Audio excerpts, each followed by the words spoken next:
उनका अनुभव रहा है।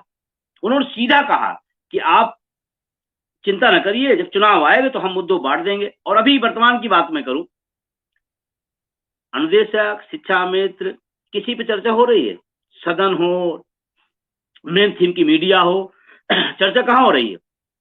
जिनसे कोई लेना देना नहीं, उन पर चर्चाएं हो रही हैं, उन पर बहस हो रही है, उन पर तथ्य ढूंढे जा रहे हैं।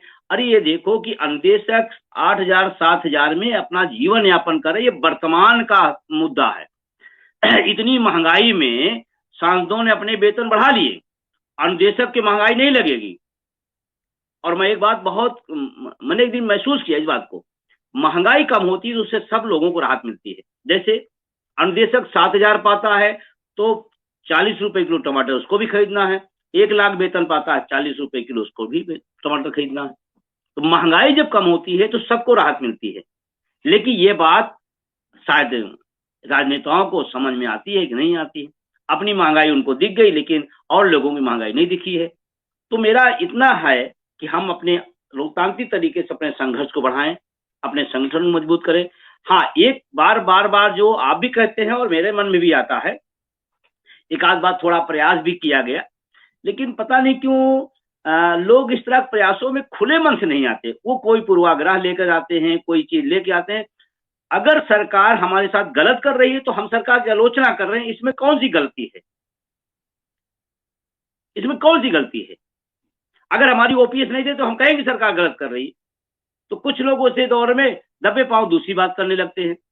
तो अगर खुले मन से सारे लोग एक हों, और हमको बार बार हमको भी लगता है कि सारे लोगों को कॉमन एजेंडे पर खड़ा होना पड़ेगा, एक दूसरे को बल मिलेगा, ताकत मिलेगा। शिव कुमार भाई चले गए, नहीं उनसे भी 4-5 दिन पहले मेरी बात भी हुई थी। तो हमने कहा कि लखनऊ जब आप आइए तो अब की बैठते हैं हम लोग, और बिना बड़ी सभा के अनौपचारिक रूप से हम 5-7 लोग जो लोग हैं बैठते हैं, बातचीत करते हैं और आगे का रास्ता तय करते हैं। और हमको लगता है कि रास्ता निकलेगा, संघर्ष बढ़ेगा, और अपने मुद्दे के लिए हमको विधायक का विरोध करना हो तो हम करेंगे, सांसद का विरोध करना हो करेंगे, सरकार का विरोध करना हो करेंगे। इसमें कौन सी बात है भाई? ये तो लोकतांत्रिक अधिकार है। और इसी दिशा में हमको लगता है सबको प्रयास करना चाहिए।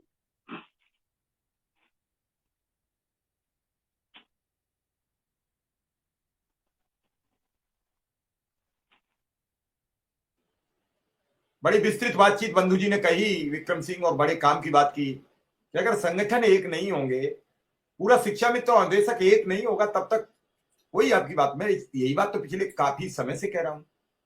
लोगों को जब पता लगता है कि आप अलग थलग हो तो लोग आपकी बातों पर गौर नहीं करते। लोगों को पता लगता है आप एक मुद्दे पर हो, कल किसी ने ऐलान कर दिया तो परसों अगर विद्यालय बंद करने का भी ऐलान कर दिया तो लोग जानते हैं आधे जाएंगे, आधे उस संगठन के, आधे इस संगठन के।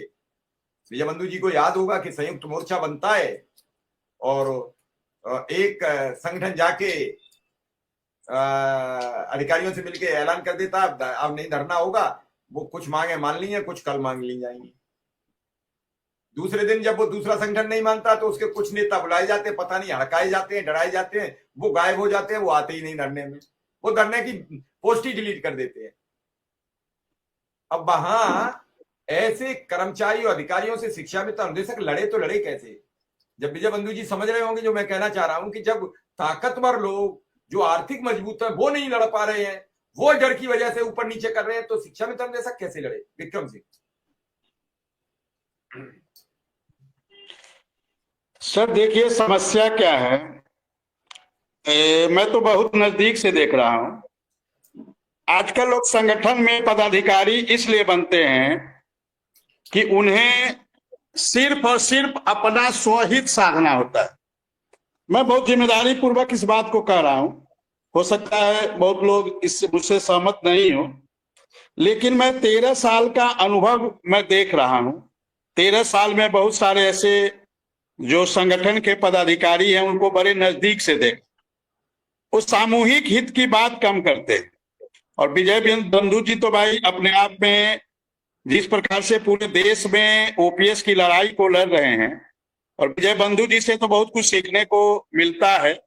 हम भी इनसे अभी व्यक्तिगत रूप से कभी मिले नहीं हैं, लेकिन इनसे फोन पे कई बार बात हुई है और इन्होंने हम लोगों की बड़ी मदद भी की है। एक दो बार संसद में जो सवाल उठाए गए हैं वो अन्वेषकों के बारे में और